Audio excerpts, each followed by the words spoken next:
Welcome to today's Qualified at the Intersection. It's going to be a little bit more of a free-flowing combo today. I've been thinking about Donald Trump's takeover of the Washington, D.C. police force, and I think what a lot of people are missing is this is a full circle moment. When Donald Trump was president the first time, sometimes I feel like I'm the only person who is tracking this, but there were protesters in DC when he went out and he had the Bible. Some of you may remember that. He held it upside down. And the protesters were literally just walking. They weren't doing anything. There was no, nothing happening. They certainly weren't doing January 6th, right? They weren't trying to storm the Capitol and poop on desks and beat and kill police officers. They weren't doing any of that. They were just walking around. And Donald Trump told General Mark Milley, why don't you just shoot them? Now, General Mark Milley talks about this in his book, so I'm not making this up. You can, there's a link in the newsletter below, and you can get the book. And General Mark Milley was like, no, you can't shoot them. They're not doing anything. And he says, no, you could just shoot them. And he wanted the military to shoot them.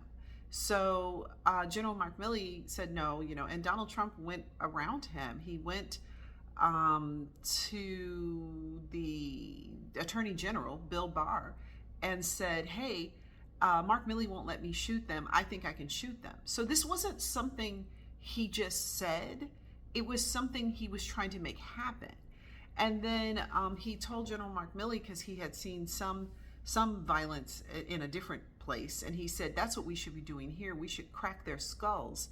And so what I worry about is a lot of the hot takes about Donald Trump taking over the police force in DC centers around it being a distraction from the Epstein files. It's a distraction. Sure, maybe it's a distraction, but it's not just a distraction. This is part of the completion of a full circle plan and an expressed desire on Donald Trump's part to shoot and kill American citizens who are protesting what he doesn't want. I mean, because when you look at the request to shoot the protesters that day when he was in his first term, they were doing nothing. They were protesting about Black Lives Matter. They were walking, and General Mark Milley was both confused and horrified that the president wanted to shoot to kill protesters. So I'm worried that people are focusing too much on the fact that, oh, this is a distraction. No.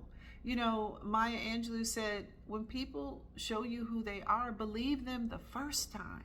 The first time.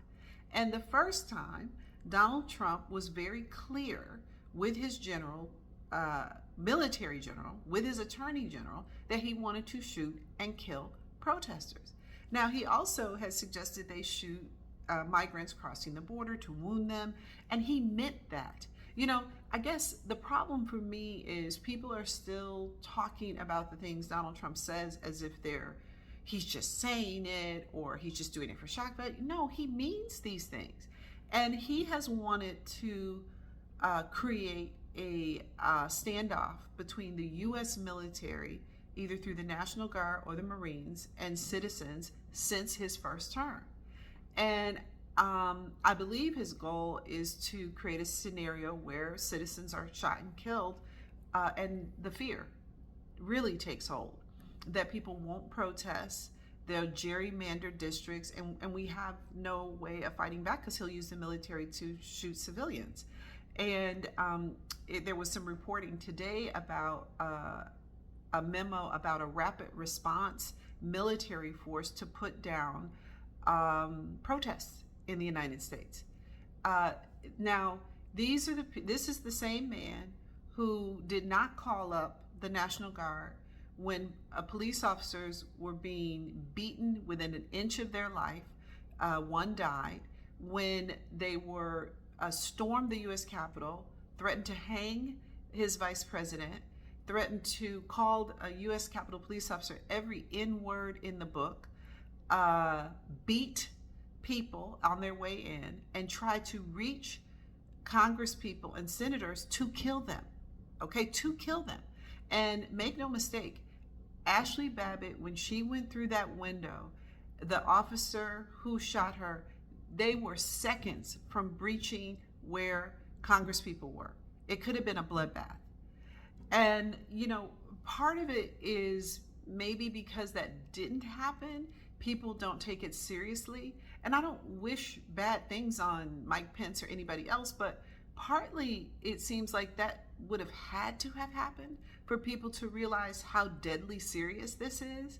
And so here you have a man who did not call the National Guard for that. He didn't want to, do it, but he has a rapid force they are developing to put down any protest. And I think they're thinking about the midterms and the general election. If they can gerrymander the maps, if they can use technology to invalidate votes, if anybody protests, they intend to shoot to kill. General Mark Milley was able to talk Donald Trump not really out of it, but General Mark Milley actually went behind Donald Trump and told the military guy who called him, don't do it. That's actually what happened. Donald Trump reached out to someone and General Mark Milley said, don't do that. Well, there's no Mark Milley. And not only that, Pete Hegseth, he's an idiot, and they are excited about the possibility of shooting and killing civilians. And so I need people not to be so flippant about this. Oh, it's just a distraction. Oh, he's just, another. No, honey, this is the completion of a circle.